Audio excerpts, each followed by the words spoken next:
Hello everyone. So today we are going to learn about how to set IP address for our system as well as for our PLC.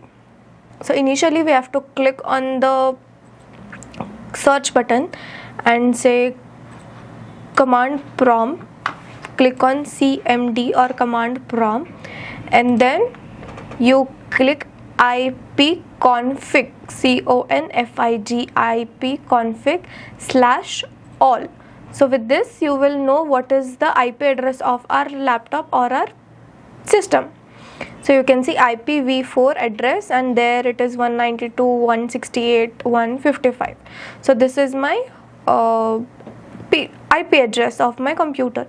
So now go to control panel, same from search bar, go to control panel, go to network and sharing center, click on Ethernet. Here you can click on properties and go to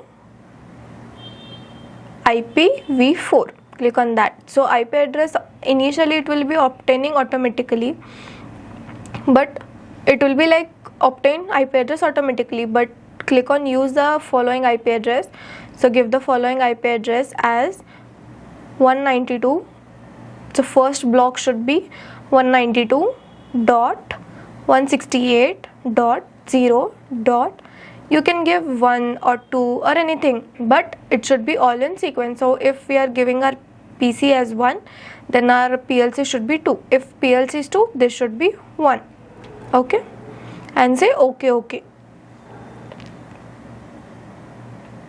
Now go to our TI portal, go to device and network.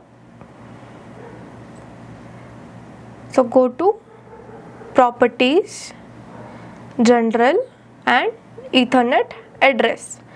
In Profinet interface, go to general and Ethernet address.